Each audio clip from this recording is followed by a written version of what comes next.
Well, hey, everybody. Welcome back to Bear Insider, Ultimate Insider podcast. I'm Mike Pawlawsi, former Cal quarterback, 11-year pro, and radio analyst. First of all, Merry Christmas to everybody out there. Happy holidays and a Happy New Year coming up here. We are back now for our defensive review of the season. And so I have my same experts with me here today, Greg Richardson, the publisher and grand poobah of Bear Insider, along with Jim McGill, senior writer, editor, and all-around Cal guy. So let's talk about defense today, guys. Like we did last time, I'm going to start up front. We're going to start with the big boys because, as you guys know, games are won and lost in the trenches. And so I'm going to throw it open to either one of you guys, whoever wants to start. Let's talk about the defensive line this year and what we thought coming in and then how it turned out for us. Yeah, I'll jump off. I think on paper coming out of last year, this felt like an area of strength, right? We're going to bring back Brett Johnson. Then we find out that Brett's unfortunately been in a scooter accident that, at one point we thought might be career ending. I think at this point we know he's very likely to be back and at full strength for next year.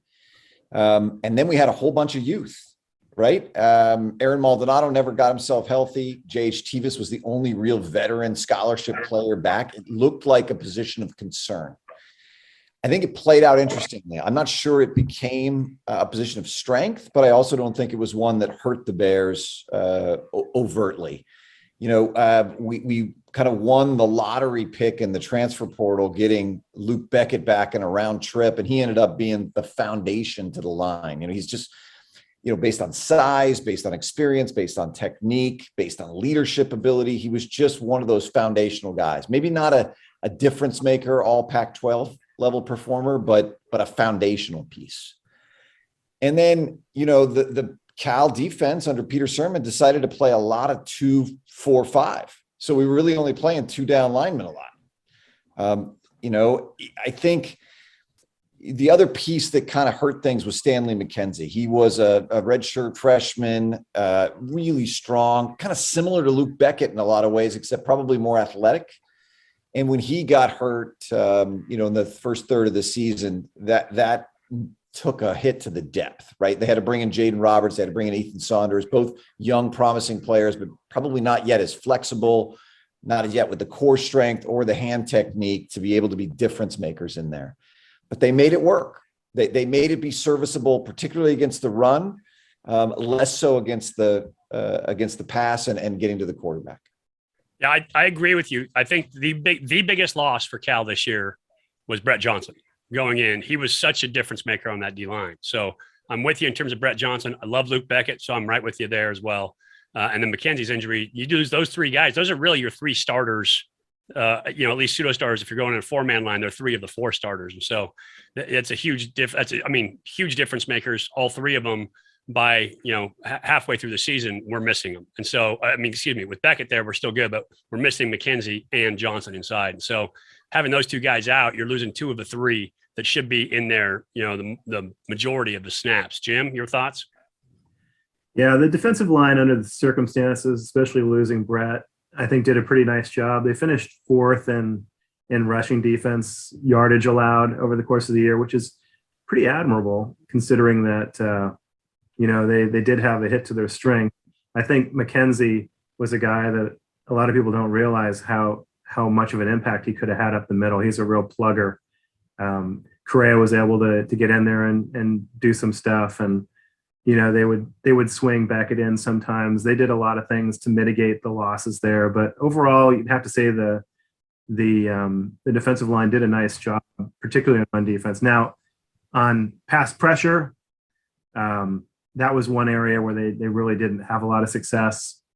Seemed like most of the pressure had to come from outside linebackers and from blitzes. You would have liked to have seen more natural pressure from the defensive line, but under the circumstances, it's understandable, I think. Well, and go ahead, Greg. Oh, I was going to say one guy who did show some flashes as a pass rusher inside was freshman Ricky Correa, big boy, 350 pounds out of Fresno. He's got, hugely strong hands, and he's got a burst up the middle. He got hurt with a thumb injury and had to play with a giant cast, which kind of took away his biggest strength, which was those, incredibly strong hands, and he's still struggling like a lot of young D linemen was with his pad level, right? So even as big as he wasn't the anchor inside that Luke or Brett or Stanley were, because he just doesn't keep his pad level down. But I do think you look at him, you look at Saunders, you look at Roberts, they've really recruited this position really well. Akili Calhoun, Derek Wilkins. There is a lot of talented depth there when we think about next year. Yeah, and the three things that you need for defensive line, obviously assignment, right? So that's a given, but pad level, get off, and hands. Those are the three things. If you can do those three things together, your point about young defensive linemen getting high early, trying to look for the ball, keeping their head up, and not trusting their technique. I mean, that goes across the board for most of those young guys. And so that's a huge piece of it. I thought Korea, yeah, like you said, Korea showed up from time to time. I thought Saunders had some real flashes up in Washington. He had a big flash up there, made a big play up there. Overall, that line is the difference maker. If you have a defensive line that dominates, think of Georgia, that can dominate a football game. Think of Auburn when they were really good. Think of Alabama when they're dominating, Texas A&M. Those kind of defensive lines are difference makers because you can set your defense around that. If you can rush the passer with a defensive line, if you can get after him with your down guys up front, leaves you more guys in coverage, more guys to play man. You can play bracket style coverages. You can play too high. And if you can stop the run and rush the passer together, Bears weren't able to do both of those together. Now, they were really good on defense, especially towards the end of the year. We were averaging, I think, just over 20 points a game towards the end of the season. And so defensively, they were a lot better. But if you have a defensive line that's dominant, which is why everybody's looking for that dude, right? You've got to have a big three technique, big guy inside who can move people around, and either a strong nose guard or a defensive end who can get after it. And you have to have two guys up there who absolutely control that line of scrimmage. Brett Johnson would have been one of those guys without a doubt. And then you would have had some opportunities to rotate young guys in at that three technique spot. Without him, they were kind of searching all year long. If you had Brett Johnson and Luke Beckett together, now you got two anchors, and those young guys can get less snaps, go harder, stay lower, better burst. And so I think that it really affects what you can do on defense if you can't get after the passer with your front guys, because now you've either got to bring linebackers and expose your DBs to man-on-man coverage, one-on-one on the outside, put them on an island, or you've got to bring secondary pressures where now you're putting your linebackers into man coverage, and it gets you in trouble. If you try to play too high, you can't get after the passer. It leaves a quarterback all day long to throw, and now they can just pick you apart in zone. And so it's a lot tougher to do. I thought as the season went along, the scheme started to fit the personnel. The personnel came in to match the scheme. And I thought there was more production out of that defensive line later in the year than early on. But again, my biggest loss for the Bears this year was Brett Johnson. Just can't replace a guy like him. He came in with NFL man-sized strength as a true freshman. It'll be a big ad getting him back on the defense next year. Yeah, he was tossing people. I remember the first game I called his name. He was literally standing square-footed. The running back was running to his side, and he literally just grabbed him, lifted him up, and suplexed him. And I'm like, you're not supposed to be able to do that in college, right? That is man strength as a true freshman. So he's a dominant player. Getting him back will be huge for the Bears this year. He will be playing on Sundays. He'll be an every down guy stopping the run in the NFL eventually. So he's a really good football player. Really looking forward to having those young guys too, though. We didn't talk much about them because they didn't get an opportunity to play much at all. But there's a lot of young talent that's on the roster too, with Wilkins and Calhoun and Miles Williams. And we talked a little bit about Saunders. Those young guys, I think, are the future of the line, pairing with guys like McKenzie and Brett Johnson. There could be some really nice depth now that they've got some more experience and some more strength on them after a year in the program. Yeah, no doubt. And defensive end, where you're like an elite pass rush athlete, you can come in and have an effect big time as a freshman. It's very rare that an inside player comes in and is dominant as a young player. It takes a couple of years to put on that man strength at the college level. And so as they mature, as they get stronger, as they get bigger, I'm looking forward to a lot of input from those guys. Let's move back one level now. Let's talk about that linebacker spot. And this could be a long conversation about linebackers because we played a lot of them this year.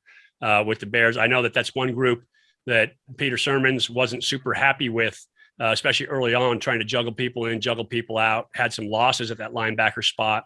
Outside linebackers, were supposed to be the strength, right? They were the most productive group going in, is what Peter kept saying, in that you had Coindang and you had Cam Good on the outside, two really good all-conference players. And then right away, Coindang got injured, and that whole linebacker group had to shift around and had to move. We'll start with you this time, Jim. Talk to me your thoughts on that linebacker spot. Well, outside linebacker was definitely the strength of the defense, even with Dang out. Surprised with Marcus Bimage coming in and making a pretty big impact. Not a ton of stats, but he added a level of physicality that set the tone of the defense, I think. Good was his normal self. He didn't put up big numbers, but he was a guy that the defense has always had, or offensive always had to prepare for and scheme around. He provided some of the few pass rush opportunities that the Cal defense had. And I really loved and was super shocked by the impact that two true freshmen came in and had with Femi Odejo and Nate Rutchina. Those guys were super productive as true freshmen. You know, granted, Rutchina was a gray shirt, so he had graduated high school the year before, but he wasn't in the program. He just came in the spring. And those guys, Nate, 3 interceptions. I mean, he was one off the Pac-12 lead in like 7 games. Crazy. Oladejo, tons of athleticism. Those guys just supplanted some of the older guys in the rotation, like Tattersall, pretty quickly and provided an upgrade. So I'm anxious to see where these guys will be once they've been in the program a few years. Stronger, more experienced, more confident. They could be really impact guys eventually. And a lot of people didn't see that coming at all. Yeah. Funny. I actually coached Nate Rutchina as a freshman at Monte Vista because my son was playing, and he played up as a JV player as a freshman at Monte Vista. So I had a chance to coach him at that receiver spot when he was playing. So he was a really good receiver coming out. And I thought that was going to be a spot eventually. But a great athlete back there at that linebacker spot. I'll talk more about him in a second. Greg, let's get your thoughts on that linebacker group. Yeah. Let me start at outside linebacker. You know, football's a game of dependencies, and coaching staffs, and you mentioned it a minute ago, Mike, are always trying to figure out how to create schemes that fit the strengths and limit the weaknesses of their personnel. And I think with the loss of Dang, it changed the defense. Bimage, really strong, stoutly built guy who occasionally could show up in the pass rush, but he was never really going to drop back in coverage. Cam Good became really the designated reliable pass rusher.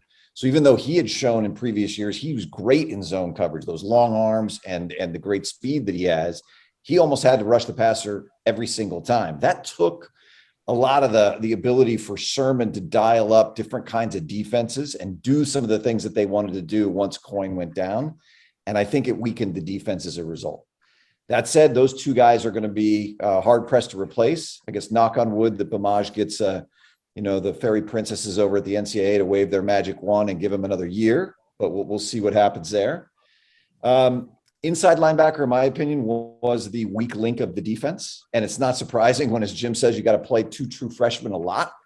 And then you played 2 redshirt, technical redshirt freshmen in Iosifa and Pastor, a ton of snaps as well. That's a position where read, react, knowing what to do in zone coverages matters a lot. The zone pass defense was absolutely the weakest it's been under Wilcox. And I think the reason you see that was that those young inside linebackers not really understanding their mesh points, not understanding their cues as receivers came across them. And, it was an Achilles heel for us all year. The flip side is they were young, they were fast, they were athletic. Rutchina and Pastor, those guys can do it all, right? They can cover, they can blitz, they've got the speed. You saw that with Pastor doing the scoop and score against USC. Iosifa, to me, remains a little bit of an enigma. Very athletic, good instincts, almost always in the right place. His tackling in terms of bringing people down, still not where it needs to be. Oladejo, the true freshman, on the other hand, got better and better at bringing ball carriers down as the season went on. And I think he's a future star for Cal. But that was a position of youth that should get better in the way that inside linebackers always get better with more time. Yeah, and you start off at that position. I start off with Cam Good, right? Had him on the podcast this year. He's a guy that down in, down out is your best player on the football field, kind of every single play. And so he was a guy that you relied on every game this year. of all the games, he had one bad game. That was UCLA. And that's because they were trying to use him in 2 assignments. Really, it's one assignment, the way that they pattern it, but he's trying to squeeze the end or surf the end of the line of scrimmage, what they call it, coming down on the tackle's shoulder so a quarterback can't keep, or they can't run off tackle.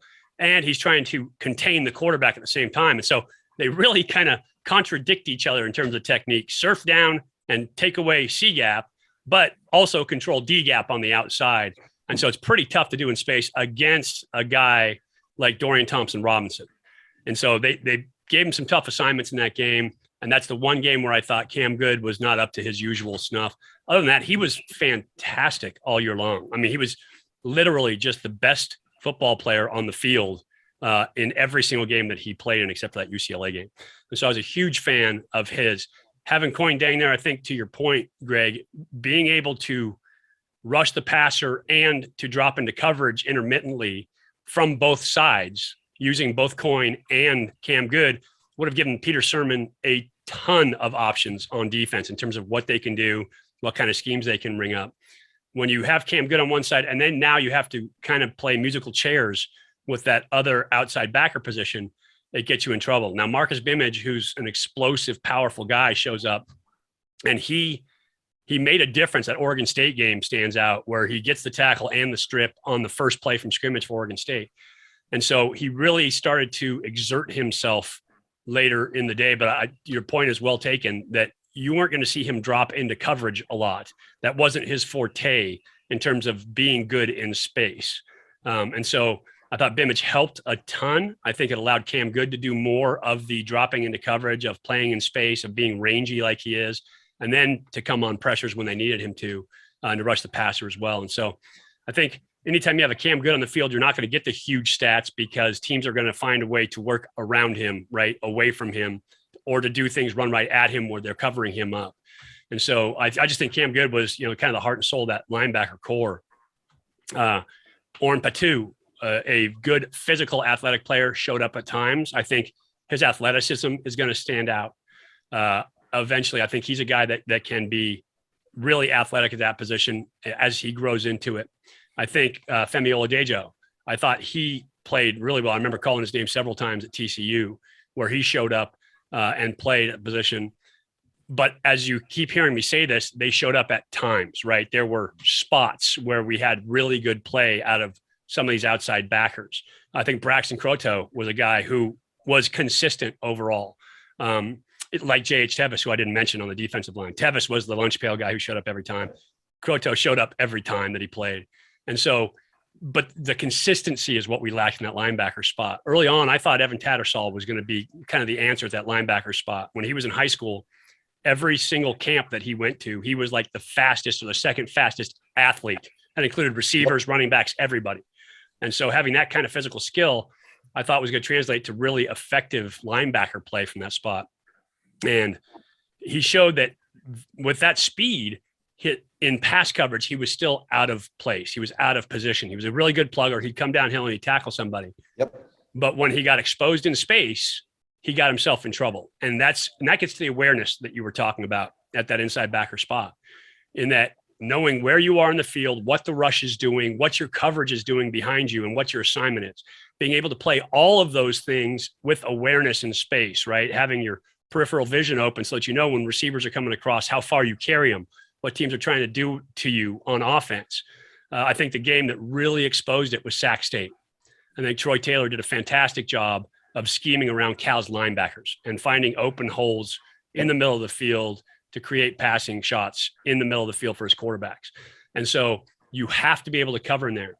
And I think that was a huge part of why Nate Ruchina was so good when he got in there. And the guy that was, as a receiver, good in space, aware of what's going on around him, understanding zones, and having a nose for the football, I thought he was really good inside.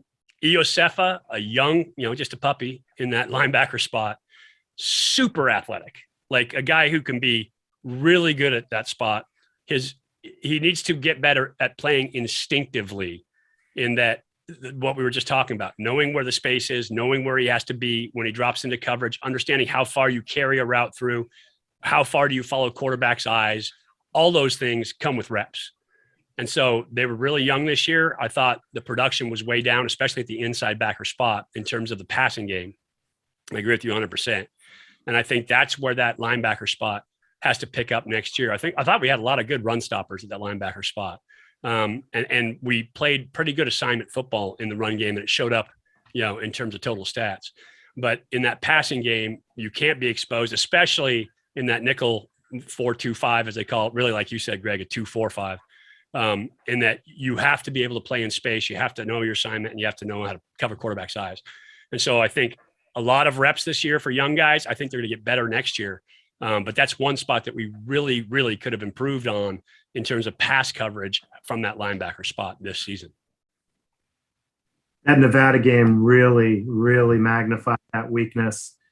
They had no answer for balls up the middle of the field, and I think eventually that cost them the game. Yeah, without a doubt. And then that was one of those games that was one play, right? You make one play and the game turns out differently. And there were a lot of those this year, and a lot of them came down to those balls across the middle of the field into those linebacker zones. So I agree with you 100%. And again, rep. Young guys, those linebackers, I guarantee they're going to get a ton of reps at covering in zone this year from that linebacker spot. Well, one more quick comment. I love that you mentioned Troy Taylor's game planning and attacking the zone defense of Cal. That unfortunately became the tape you had to watch as every subsequent Cal opponent then further took advantage of what Troy exposed for us. And we never could quite figure it out. Yeah. And again, that gets back to what I was saying earlier. Do you play zone behind it because you're not trying to expose your secondary? Do you rush the passer and try to pressure them into getting rid of the ball early? Do you end up with your linebackers in man-to-man? Like, it's really tough for a defensive coordinator to try to put all that together and then base it on down and distance and play call and all of that. And so if you don't do everything well, you expose yourself in certain things. And so when you get into those long zones, those linebackers have to be able to cover for long enough so that the D-line can get pressure, again, where it all works together. If we're not getting pressure with 4 guys up front or 3 guys up front, then you need to add a guy. Now you expose more holes in the zone. So anyway, that's all the jigsaw piece of being a defensive coordinator. Let's move back one level now. So now we're going to talk about the secondary. And to me, this linebacker, I didn't expect a lot because we were young. I expected outside linebackers to be good. And then when Coyne got hurt, I was a little more forgiving. But the secondary, I felt, especially early on, we should have been better than we were in terms of playing pass. Now, we played a couple of air raid style or wide open teams early on. And so they're going to expose your secondary. And again, it's an entire team defense thing. But I felt like man coverage on the outside that we should have been better earlier on in the season. Greg, I'll start with you. Yeah, couldn't agree more with you there. It's, it came in with very high expectations, right? You got 5 returning starters or 4 returning starters. Cam Bynum was obviously gone. It was a loss, but you had a deep, experienced group that in the entire Wilcox era had played incredibly high level pass defense. And those first 3 or 4 games, they were markedly below the standard that had been set by their predecessors, markedly so. Look, some of that was a little bit of injury. Chiggy, and you see him came out of camp with a bad hamstring. He's a very physical style press cover guy. And then he lost some confidence. He got beat a few times. And the kind of combination of the injury and the loss of confidence, eventually put him on the bench, and he got replaced by a true freshman in Lou Hearns, who had a fantastic season and is a rising star for the program. But early on, these guys were not good. And it wasn't just in coverage. They were also missing tackles early. I don't know, I don't have an explanation as to exactly what happened, but even guys like Josh Drayden, who had such an outstanding year previous, took a step back in his tackling and ability to get guys on the ground.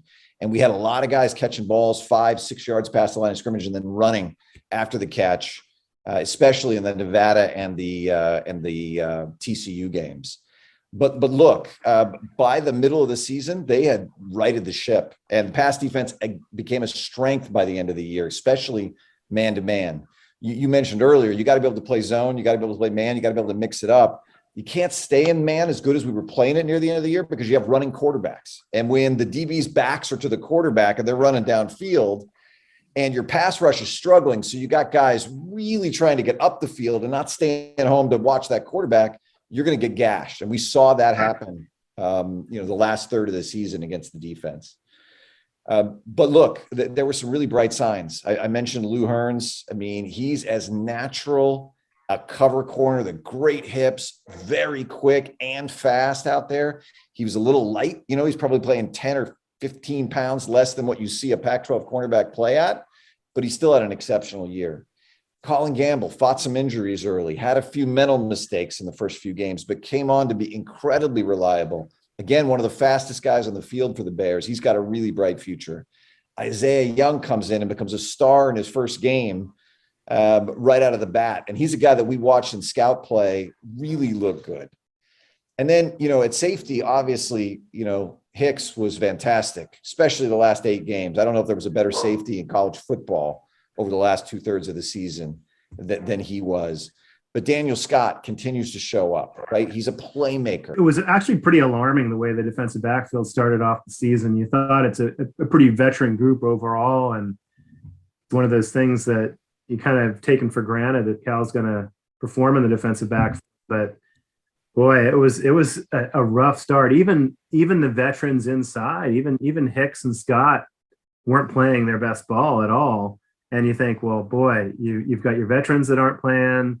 The museum doesn't look like he's going to work out. Drayton's off his game a little bit. Now you've got a new young defensive back coach. Did they make a mistake bringing in Watson? And then things really turned around. I got to give credit to Trey Watson and to Justin Wilcox and Sermon and whoever righted the ship there. I mean, I know that Coach Wilcox got more involved with the defensive backfield to some extent.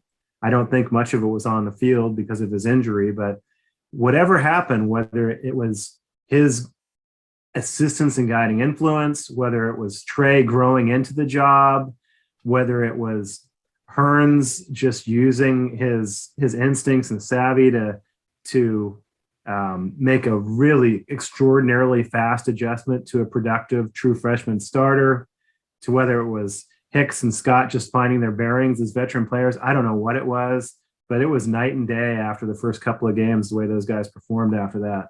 Big turnaround. Yeah, I agree. I thought, coming into the season, Elijah Hicks was the guy. You knew he was going to be the guy. And so early on, and this ties back to everything that we were talking about, pass rush up front. It's just like a quarterback. Quarterback's best friend is the running game and a great offensive line. And you can talk about great receivers, all that stuff. Offensive line and running the ball makes for a great quarterback because now it opens things up for you. As a defensive back, if they're going to put pressure on a quarterback and make him make quick decisions and not let him hold the ball, it makes you an All-American. And so if you think back to when Cal's secondary was at their best, you're talking about a defense where linebackers were making the majority of the tackles and they were getting pressure on the passer and playing straight man. And so not being able to do all of those things this year, again, loss of Brett Johnson, the linchpin to that whole thing, not being able to do that up front this year was a huge difference maker for that Cal defense. Greg, to your point, Chigozie and Uzium, I had massive high hopes for him. And I know he got, hamstrung literally with the injury coming out. But he never got that confidence back. He has all the tools in the world. This guy is NFL style body. He can, for a college guy, I'm not sure if he's NFL fast, but he's definitely college fast. And he was in position, but he didn't trust himself enough to play the position. The one thing about playing DB is oftentimes you have to gamble and you have to make the play when it's there. And yes, you want to play your assignment, but you have to have a sense for it, which means you have to have the confidence to make that happen. And Chiggy just wasn't able to do that early in the season this year. And I think they were counting on him big time in that secondary spot to be that guy.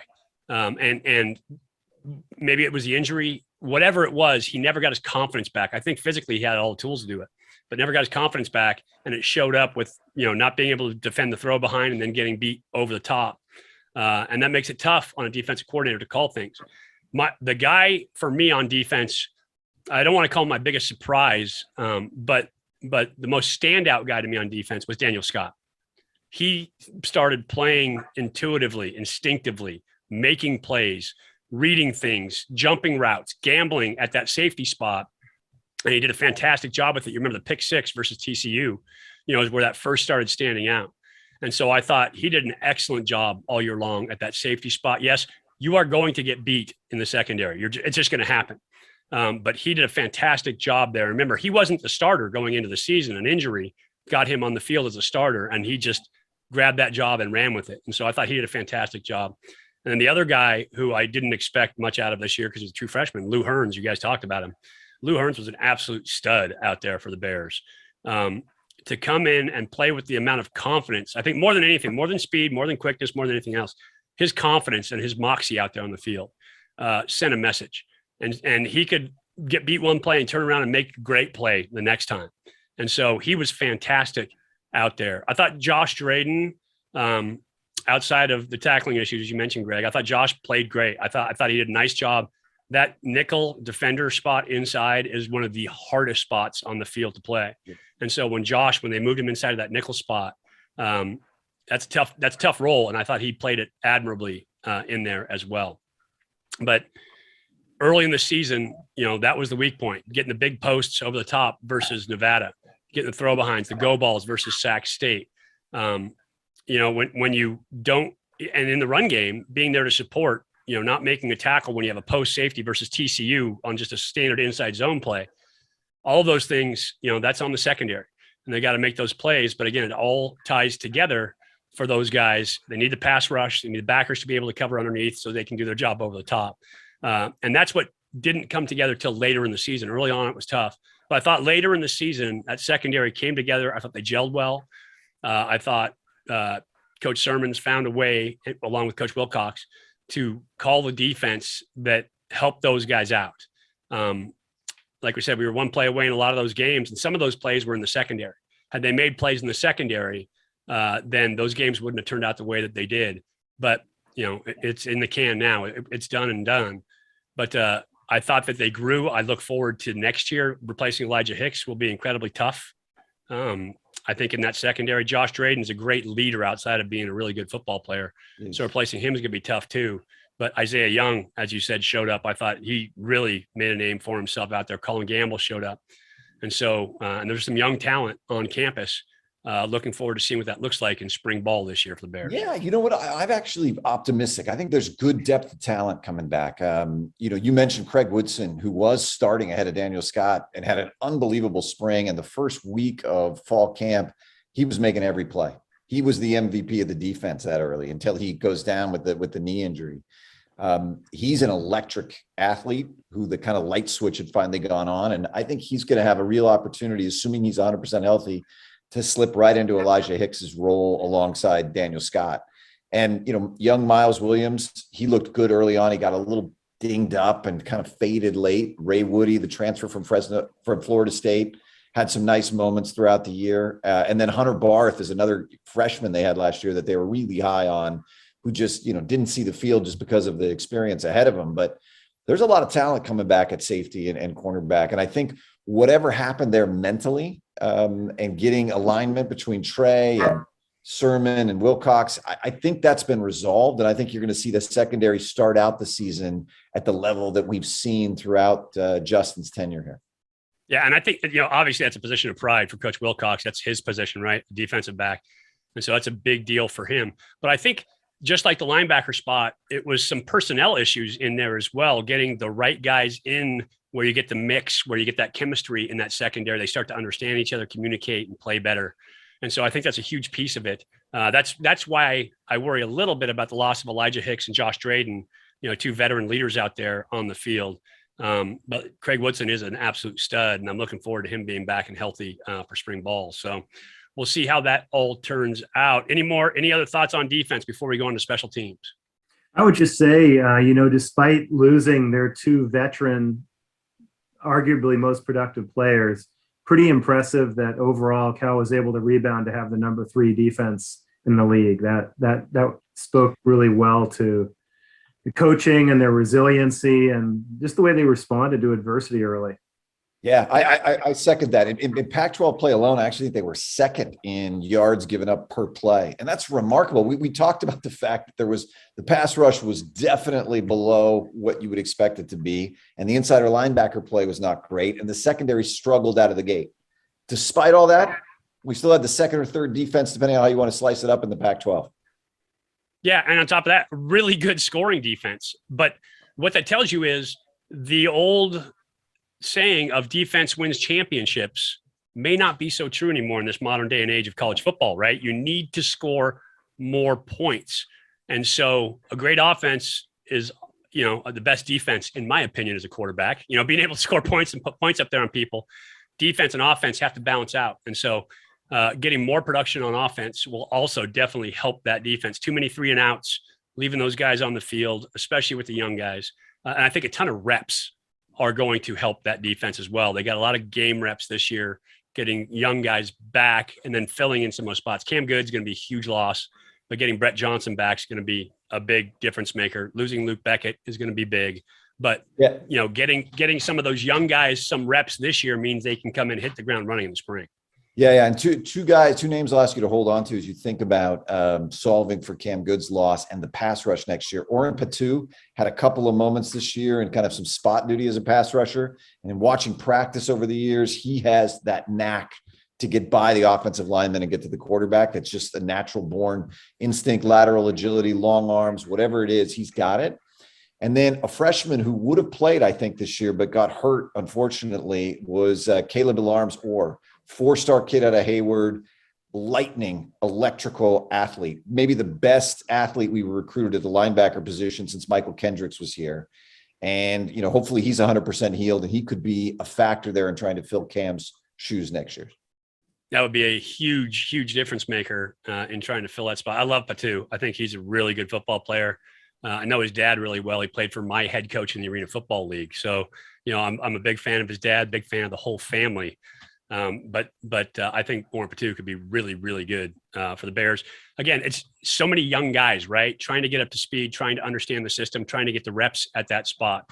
And so game reps this year are going to help a ton for that team coming back in the spring.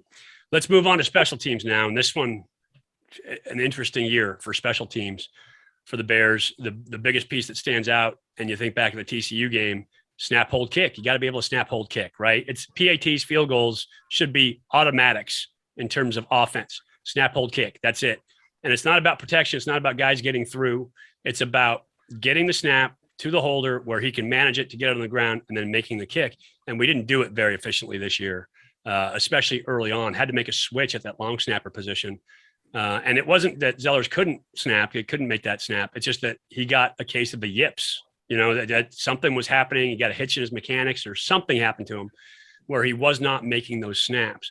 And so that was the biggest thing on special teams to me in something that should be an automatic that wasn't an automatic for the Bears, Greg. Yeah, I mean, Slater, talk about a surprise in the wrong direction. Slater comes in as an All-American candidate, as a long snapper, an All-American candidate. He'd been perfect in his Cal career.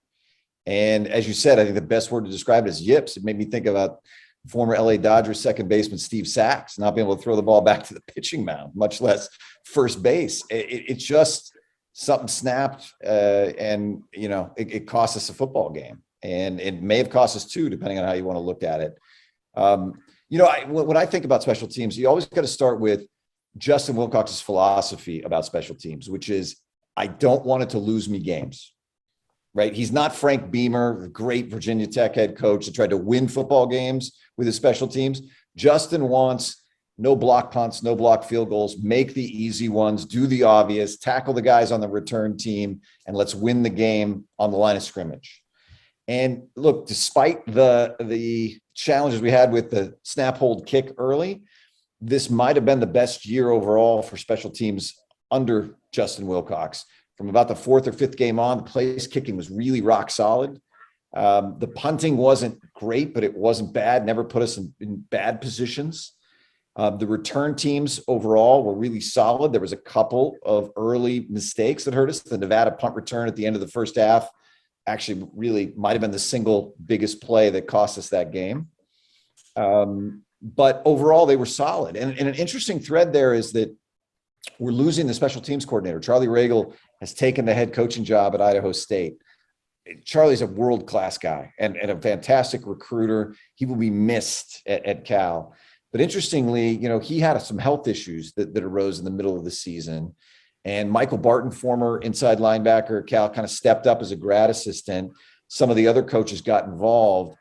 And I thought the special teams actually lifted up. I know we're still looking for how we're going to fill that position going forward. But I think the way we finished the year on special teams leaves us in a good spot as we think about 2022. I agree with that 100%. I'm a huge fan of Michael Barton, by the way. Loved him as a Bear when he was here before he transferred out, but loved him as a Bear when he was here. Loved him in high school. Got to call some of his high school games. Just a quality dude. And I love Charlie too, right? He was our pipeline into Arizona, the guy who knew it really well, who recruited it really well. Good recruiter. And wish him all the best at Idaho State. So, you know, big shoes to fill. Special teams, I agree with Justin in terms of special teams. I don't need them to win me games, but I don't want them to lose me games. Just let's trade the field when we need to with the punt, and let's snap, hold, and kick and make it happen. Let's cover kickoffs, and let's return some kickoffs, you know, get some good yardage, good starting positions. Don't pin ourselves deep. And if we can do that, I think that you let the offense and defense do what they're supposed to do and play football and win games, you know, on both sides of the line of scrimmage. It's interesting that Justin does have that philosophy, and that Chris Peterson, who's one of his mentors, obviously from Boise State, when he goes in to give coaching talks, he will literally give an hour-long talk on special teams and coaching special teams. And everybody wants to know about the offense and, you know, all that side for him. And he literally gives talks on special teams because he thinks it's such an important part of the game. And so I don't tend to focus on special teams a lot. I think it's one of those things that needs to be automatic. You stay in your lane, you cover your kicks, you make the plays that you have to make. And if you can spring one every now and then on a kick return, all the better. I actually, be honest with you, I used to hate it when we get the big returns because it takes an offense out of their rhythm. You don't get on the field, you miss your reps, you miss your turns, and it kind of takes you out of your rhythm. But it's also a huge momentum shifter in the game too. So I understand the importance of them, but I like winning the game on offense and defense, Jim. Yeah, you know, special teams are almost an afterthought for a lot of fans. It's one of those things where if it's working right, you don't notice it. You only notice it if it's bad.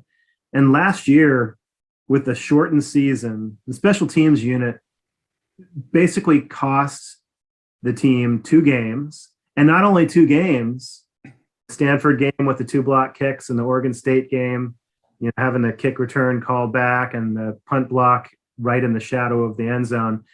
They cost the team their first Rose Bowl in over 50 years because they would have finished 3-1 with the win over Oregon, would have had the tiebreaker with Oregon, and would have gone to the Pac-12 championship game. Insane. So, you know, fans came in this year with a lot of trepidation about the special teams unit. Started off really uneven. The snaps were really poor. But again, it's a situation where there was a big rebound, and it was kind of a quiet rebound.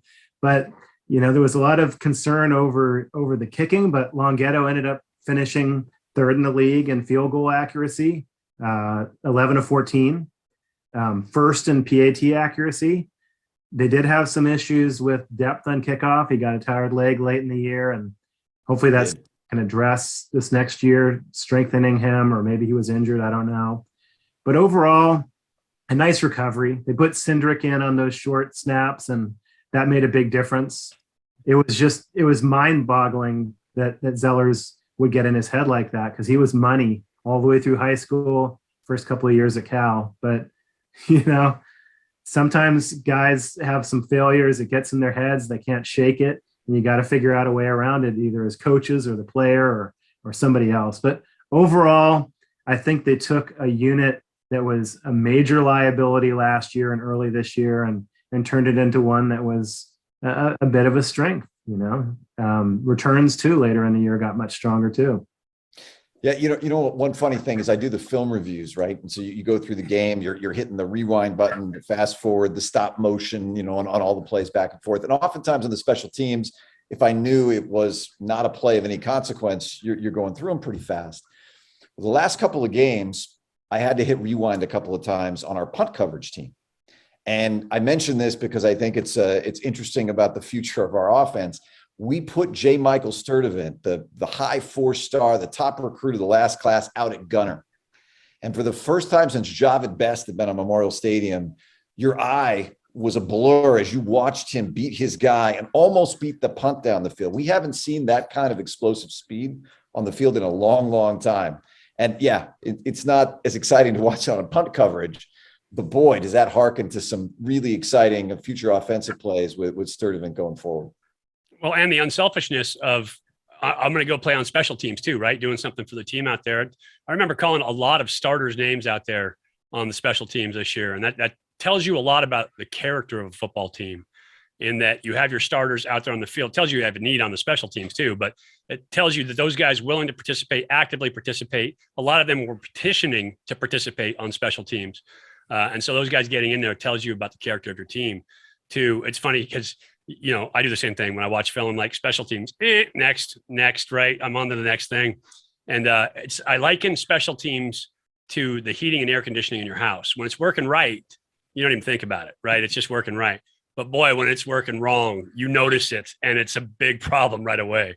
So being efficient on special teams, being good about it, taking care of it is huge for the Bears. And a lot of young talent, like we talked about on campus, those guys, a lot of guys earn their spot on offense and defense by participating and doing well on special teams too. So it's a great place for young players to get some experience in games doing that. I personally got to cover kicks when I was a quarterback at Cal, back up at Troy Taylor. I got to cover kicks and got 4 tackles. I got 4 tackles in 4 games, including a decleater against Arizona. So I'm pretty excited about participating in special teams myself. Love that. You know, one other comment. I talked to Charlie Regal before the season started, and he was, you know, he's obviously been a great recruiter and was a great recruiter. You mentioned the Arizona pipeline, but as a special teams coordinator, I was asking him about, you know, his prognostications about special teams. And he said, look, one of the ways you judge how well you've been recruiting is what happens on special teams. How many guys want to try out for special teams, and how many big competitive athletes do you have that want to block or run down the field and tackle guys? And, you know, his point to me in fall camp was clear step function better than it had been before. And that's huge. Because a lot of these guys are going to cut their teeth playing special teams. That's, you know, just like you did, Mike, right? Before you're taking snaps behind center, you're running down on kick coverage. Getting on the field like that, you know, that establishes you in the locker room. It makes you feel comfortable when you're out in the field. I think there's a lot of positives that come from having that depth of talent that make your special teams better. No doubt. And it's especially in this day and age of the transfer portal, it's also how you recruit your guys too, right? You don't just recruit off campus anymore. You have to recruit guys in the locker room too, because they got to feel like they're part of the team. They got to feel like they're making a difference and having a purpose there. And so if guys can have that purpose early on special teams, be a part of that team, contribute, it makes a big difference in keeping those guys on campus too. One thing I want to mention too, whose name didn't come up, I don't think, is Nick Emerson. The guy had 2 blocks. He's the guy that did the dirty work at tight end. I don't think he saw a pass come his way. He was a good blocker out there, but he's like, Coach, I want to play special teams, every unit I can play. And 2 blocks in a season, you don't see that very often. He was the leader in the Pac-12 there. And the second one especially was huge against Oregon State. That made a big impact. Yeah, and that tight end room was pretty deep this year. You know, you had 7 guys who could play. So getting out there and getting on special teams, like I said, getting your jersey dirty is a big difference maker. We played, funny story, not a special team story, but we were down in Tennessee, and Matt Larson, who was one of our tight ends at the time, he's on the sideline, and some dude up in the stands is yelling at him. He's like, "Hey, Larson, your jersey ain't dirty. You must not be playing a lot." And Larson turns around and goes, "We're playing on turf, you effing idiot." Like that. So one of those great all-time Cal stories. I love it. But, you know, special teams is a way you can get your jersey dirty, even if it's turf this year. This has been great. Really appreciate it, Mike. I mean, I'll leave everybody with one thought. We lost 5 football games this year by less than a touchdown. If you broke down the film of those games, it came down to 1 or 2 plays at the most. When we talk about special teams, when we talk about defense, when we talked about the offense before, it's really close for this team to go from this 5-7 to an 8-9 win team. It's a handful of plays. And, you know, hopefully the momentum we saw towards the end of the season carries over to next year, and we make those plays. And we're here doing this 12 months from now, talking about a 9 or 10 win team. Yeah, and having Coach Wilcox stay, right, that continuity of the coaching staff, I think it's great for this team. I think it's great for Cal. And I think it's just gonna be a really good thing to watch those young faces on defense grow up, on offense, getting a new air. You know, we've had Chase for a long time and wish him the best, but getting a kind of a new attitude on offense, a new change on offense, see what they can do on offensive side of the ball. I'm very interested in what is going to happen going forward. As always, I appreciate you guys coming on. It's always good to talk Cal football here.